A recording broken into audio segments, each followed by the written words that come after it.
With all the wintry weather, the mountains have become a ski and snowboarding paradise. But before you hit the road, prepare yourself for that drive because it can be hazardous. That's right. Here to talk about the Mount Charleston Winter Alliance is Naaman Horn with the U.S. Forest Service, as well as Trooper Loy Hickson with Nevada Highway Patrol. Gentlemen, how are you? Thank you. Good. Let's talk about this Winter Alliance. How did this all get started? So as anyone who's lived in Vegas for a while knows that when it snows on Mount Charleston, there's no snow down in the valley. Yeah. And everyone flocks up to the mountain to recreate in the snow, which is great. We love to have them there. But it can get a little crazy. There's a lot of traffic, a lot of people using the resource over a short period of time. And there are a number of different agencies and organizations that are involved in the management of the area.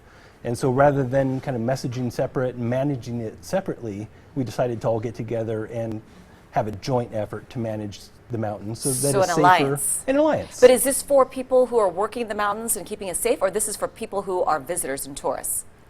It's the visitors. It's for visitors. Yeah, it's the visitors, like I said, because us that are up there on a regular basis, we know what to expect. We understand that the temperature is going to drop dramatically, that the different texture with the snow is going to cause a different type of traveling up there. So we're aware of it. But a lot of times, especially when you get one of these holiday weekends like we've seen the last two, that drivers don't realize that. You have some visitors, some tourists that are going to head up there, and they don't realize that, the temperatures in the valley definitely don't reflect what's up there in the mountain, and we want them to be prepared. No question, we're looking at some of the gridlock that can happen on the mountain. 25,000 people can head up there during the weekend. Yes. How do people prepare for that? And that's what we want people to make sure that they are prepared. Like that you say that, because when they head up there, they're not realizing that, okay, you know what, my car, there are no services up there, so I have to make sure that my tank is full of gas, that I have extra water, blankets, should something happen, and of course, them themselves. They go up there, and what we have been seeing is they dress like they would down here in the valley when it's 50, 60 degrees, and you head up there where it's in the teens, you could, be overcome by those lower temperatures and then put yourself in a medical emergency. Now, if you're driving up there and you see 10 cars behind you and you're leading the pack, are you supposed to pull over, or how does that work up there? The law says that, if you have more than 5 vehicles behind you, that you're required to pull over when you get to a safe area. But, we have been kind of leaning toward, we don't want people speeding up there, because that is one of the issues. Well, even going the speed, some people go under, and then it causes a traffic jam. Yeah, like I said, and when you're lower toward the bottom of the mountain, it is 50 miles an hour. When you get up closer to where there's more snow, it's 35.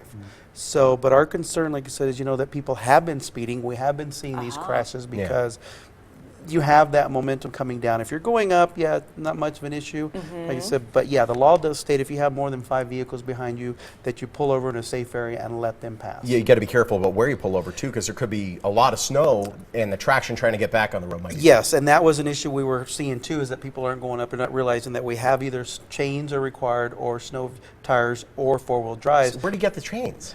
You can go to any one of your local department stores. Your tire stores. You have some of your local multi-purpose stores that will have them, and even on the internet. Like I said, and the one thing too, if you do get these chains, make sure you know how to put them on before you get to the mountain. Gotcha. Don't end up spending yourself 30 minutes to an hour. You finally get it on and you're exhausted and we're like, now we want to go home. You ran out of gas trying to keep everybody warm, and then you kind of ruin your whole day going out there. So know how to put them on before. Well, let's talk about some fun things that we can do up in the mountain. What do you recommend for people who have not gone up there? There's lots of opportunities to play in the snow. Some people haven't seen snow in their lives and just want to go up there and make a snowman and get their hands wet and throw a snowball at each other. But you can also go to Lee Canyon to do skiing. A lot of people like to go sledding. There's lots of different places to sled, including Lee Meadows and Foxtail. But wherever there's good snow, you can sled. We do recommend that there's at least a foot of snow on the ground, and you avoid sledding close to roadways and parking lots. A lot of people get up there and then they'll get into the parking lots, and that's a dangerous situation. Are there leash laws up there? For pets? For pets.